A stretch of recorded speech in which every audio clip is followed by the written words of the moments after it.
Good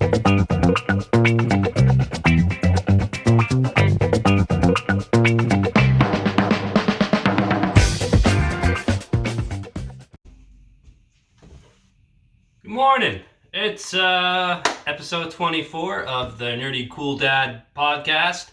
Wait, no, I lied. Episode 25. That's right, 25 episodes. That's a big accomplishment for me. Every time I get to a new kind of milestone, I think to myself, I didn't think I'd get past maybe episode 10. But here we are. This is great. I'm glad everyone's enjoying it, and I'm gonna keep doing it from here on out, at least for as long as I feel like doing it, really. So hopefully it blows up and I can do some cool things. But yeah, thanks for being here. It's Wednesday, in case you didn't know.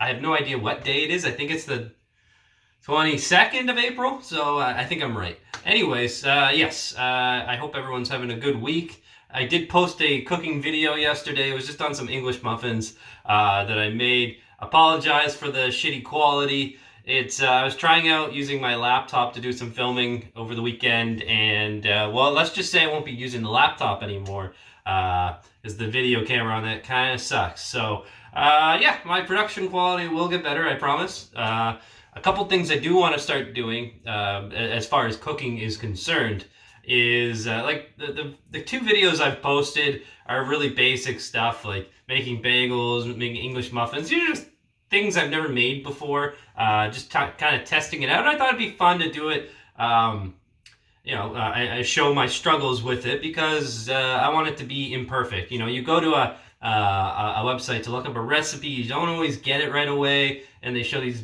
immaculate photos of what it all looks like. I wanted mine to be a little bit more real. So that's kind of, my motivation for it. However, I am going to start doing some more cooking videos. I'm actually a pretty good cook, and so I've got some cool stuff lined up for you guys. I'm also thinking maybe I'll do some live sessions. I've never done that before, so stay tuned. And I have no idea how to even promote that you're going to do it live. Maybe I'll post that, hey, I'm going to go live at 6 o'clock on a certain day to do some cooking. If you want to just hang out with me, watch me cook, and I'll have some jams going in the background. Might even get a little karaoke going. I don't know. We'll see. We'll see how I feel. But yeah, I just want to keep exploring that and see where I end up. So yeah, a lot going on this week as usual under the current circumstances with COVID-19. And first thing I did, I kind of wanted to go on a bit of a rant about the banks. Anyone who's had to deal with a bank during this crisis has probably had an interesting outtake on what that looks like. So for me, I'm trying to get my my Scotiabank iTrade account up and running. I already have the account, and I've already transferred money in there, but I can't access it because my card expired, and I was unaware of it. Shows you how much investing I do. And I'm in the mission of getting a new card. So my first attempt, as I mentioned previously, was call, wait on hold. So I waited on hold for 2.5 hours, didn't get anyone, had shit to do, hung up. Then I went in person yesterday to the bank, and if you haven't been to a bank during this crisis, this is kind of what the scene looks like. It's not that different from going grocery shopping or anything like that. You got a lineup. They're only letting X amount of people in the bank, which is very little, like maybe 3 people at a time. So you wait in line, wait in another line, and then in my circumstance, they weren't able to do anything for me. So I started on the phone, went in store. In store, they told me they could not authenticate me without doing a signature, which I don't typically bank with this particular bank, Scotia. So they didn't have a signature on file, and they said I have to call them. I'm like, really? This is your best advice? So they did mention if you're going to call them, they have 24-hour assistance, and this is likely for any bank, any big bank in Canada. Call at a random time of the night. So last night I called at 11 o'clock at night, got through instantly, no problems. Only for my authentication to be pretty lackluster unless they were doing a voice authentication, which might be the case. I don't know. But my suggestion: anyone needs to get banking stuff done, call at a random time, super early morning or in the later at night, and I think you'll get through without any issues. Now the problem is I get authenticated and all that sort of stuff. Great, we'll get you a new card. Now you got to go back into the branch and get that card. Like, holy shit. So started on the phone, went in person, went back on the phone. Now I got to go back in person today. Seems like a bit of a waste of time, but hey, you know what? You got to do what you got to do, and it's frustrating, but what can you do, right?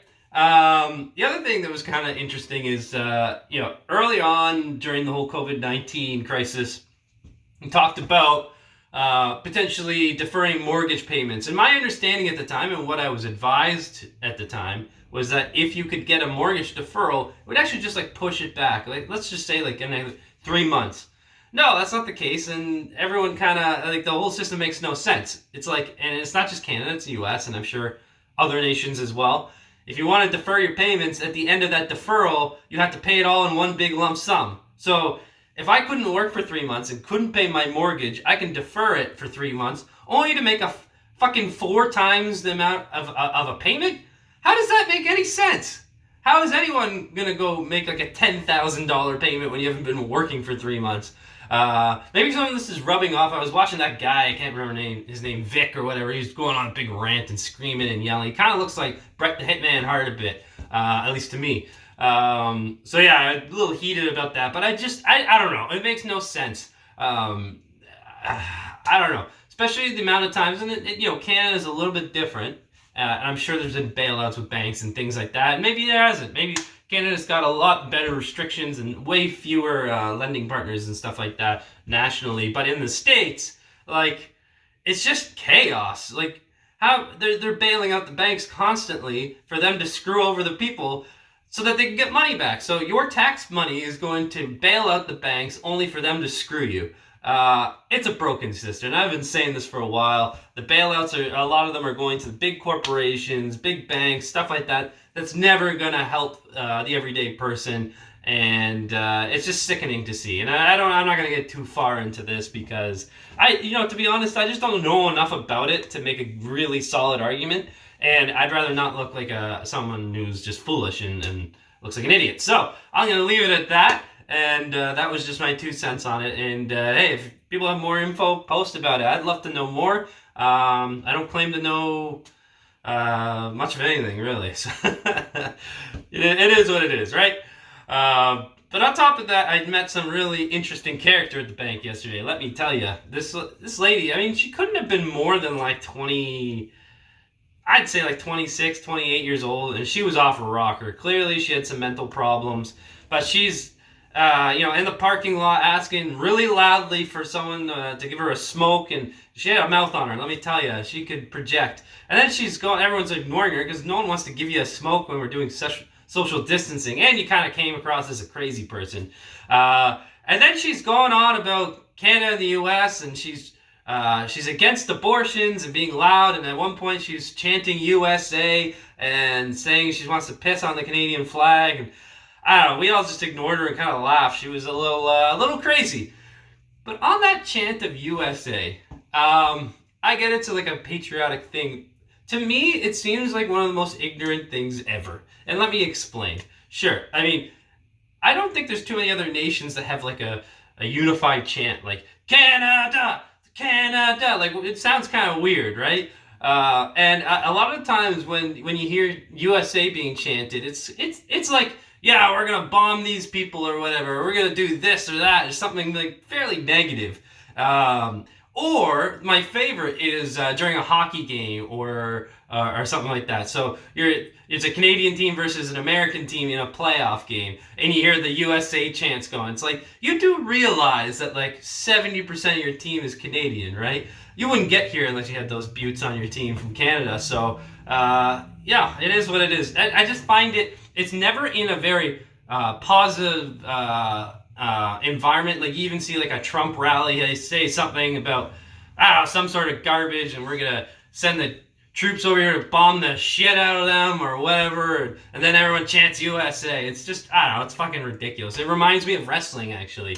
To be perfectly honest, like the sort of crowds you get at a wrestling event. Actually, they kind of coincide with a lot of Trump rally supporters, so it doesn't surprise me. You probably find the same people at a monster truck rally too, but that's just my opinion. I'm being silly. I mean, I guess what I'm trying to say here is like, without getting myself under too much fire. Not that I have a huge amount of followers or anything that are really going to say anything, but when I think of conservatives versus liberals, right? Get me wrong. You can be a moronic conservative, you can be a moronic liberal. But if I had to profile someone that was like a really dumb person that was conservative versus liberal, my conservative sort of depiction would be someone with a Confederate flag and like maybe a handlebar mustache or a nice flowy mullet going on or something, chanting USA, or like those people, or wearing the MAGA hats, or those people that are on that.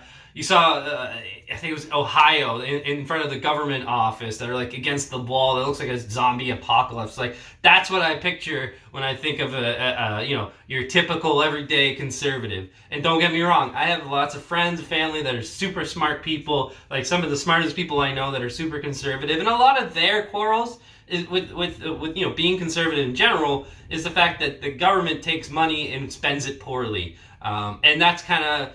Overall, I think the biggest argument there. And when I sort of profile a super dumb like liberal, it's more of someone like this is gonna sound weird. Maybe it's not even a liberal. Anyways, someone at a protest with a sign that's kind of like contradictory, or like someone that brings their kids to a protest and their kids are holding a sign and they don't even know what the hell they're protesting against. I mean, you got both sides here, but I guess there's like what do I say? The better of two evils? I don't know. It is what it is. It's just ridiculous. It's just, you see these things come up over and over again, and there's just such a divide right now, such a clash, and, it's not just America. It's Canada, too, to a certain extent. I mean, I see a lot of people still trying to rip Trudeau for whatever. I mean, I got nothing bad to say against Trudeau. You either like him or you hate him. That's just how it is. Fortunately enough for someone like myself who actually thinks he's doing a decent job, there's less people that hate him and voted him in, because we don't have that idiot Andrew Scheer as our prime minister right now, who would have just been going along with whatever the hell Trump is saying. I fucking hate that Andrew Scheer. He's just a little rat-faced fuck. But anyways, that's just my opinion. Just my opinion, right? I don't even know why he's around anymore. I just can't stand the guy. But it is what it is, right? But that's my conservative politics and liberals rant, right? And now I got some more light-hearted things to discuss. Like the other day, I made some banana bread, and hey, everyone's in kind of a crunch right now. You might have some old bananas you bought. You're like, yeah, I'm gonna eat these every day. Then you don't, and they go brown. And you gotta make banana bread. What else are you gonna do, right? This is kind of the only thing you can do with old bananas. So the trick I learned, if you're low on resources, aka eggs, you really don't need eggs in banana bread at all. I don't even know. I guess it helps, like, kind of. I don't know. Fluff it up a bit or something like that. I mean, the thing is, even if you have a fluffy omelet, once you take it off the pan, it's gonna squish right down anyway, so it doesn't make that much of a difference. So the reason I'm bringing this up is because a lot of vegan recipes say that, hey, as an egg substitute, you can use bananas, which works in some recipes, not others, right? So that's kind of got me sparked to thinking, like, this doesn't really make any sense. So again, my wife being a vegan, made some really good banana bread. It was no different than any banana bread I've ever made. Didn't add eggs, and there you go. There's a helpful hint for you. Hopefully you can hold on to that one day and say, I could really go for some banana bread, but I don't have any eggs. What am I going to do? And then you're going to remember, yeah, that nerdy cool dad was really onto something that day, let me tell you. So, it is what it is. Outside of that, I did get some news that GameStop, the video game store, EB Games in Canada, GameStop in the US, is reportedly closing 300 stores permanently across the US. That doesn't surprise me at all. I'd be curious to know what the numbers are in Canada. Maybe that includes both nations. But Yeah, that doesn't surprise me. The store's been going south for a while now, and it's kind of a weird culture there. It's kind of like you go there and it's fun because you're selling video games, but it's also annoying because you got to deal with nerds all day. And I mean, I had people coming in all the time. Now, I had different experiences. Sometimes I worked outside of a mall, in like a strip mall or whatever, and other times I worked in a mall. And I'll take the strip mall over the mall any day because you just get like your regulars coming in. They never want to buy anything, but they want to touch everything, and it's really annoying. Or this one guy just kept returning a game for a system he didn't even have because there was like a flaw in the disc. And I don't know. People got nothing else to do. Anyways, doesn't surprise me. I'm not going to spend too much time on this, but it is what it is. People can get games online. They can get them from a bunch of other stores that would be more practical to go to than EB Games, and that's that. And you know what? Maybe I don't want a protection guarantee because you know what? How the hell am I gonna with cartridges and stuff like that? I mean, they still have discs too. If you break it, you break it. Fuck it. If it's defective, I'll return it and I'll get I'll get a new game. I'll get a replacement. So whatever. They've made lots of money over these protection guarantees over the years, and a lot of them sell you lies about it. Say, oh, you can break it in half, come back to me as long as you have the guarantee, I'll replace it. Other people say no, and there's a lot of people power tripping at these stores. It's really annoying. Anyways, rant over. It is what it is. Don't expect them to stick around for too much longer. At least I wouldn't. Outside of that, some kind of interesting things going on in the Nerdy Cool Dad residence. Bit of a battle going on right now between us and bugs. So I live in an older house. It's over 100 years old, and I've got some cleaning to do in the basement for sure, and that's on my list of things to do. But I keep finding these fucking house centipedes, and they terrify me. They're disgusting. They're everywhere. And my wife was telling me a funny story the other day. So they're in the living room, and she kind of dozed off a bit, having a bit of a nap. And when she woke up, she saw my daughter was standing there, and it looked like she had something dripping down her neck. And there happened to be one of those house centipedes, like crawling up her neck here, and she had no idea. So my wife quickly gives it a smack, and it goes under the TV and scurries away. And my daughter had no idea. Thank goodness, because that would have traumatized her. I mean, my wife and I can't go into the bathroom right now without checking every behind the door, checking my towel. I found a couple in my between the shower curtain and the other shower curtain. There's two shower curtains, right? They're just disgusting. And I know that they're practical. They're only hunters. They hunt spiders. They hunt fruit flies. They hunt mosquitoes, whatever, right? But they're disgusting. And the only way I can get rid of them is by getting rid of the spiders and getting rid of all their other food, and then they'll just fuck off, right? So that's what I'm working on right now, is getting them to just get out of here. But they're just, God, there's nothing more disgusting to me than a house centipede. And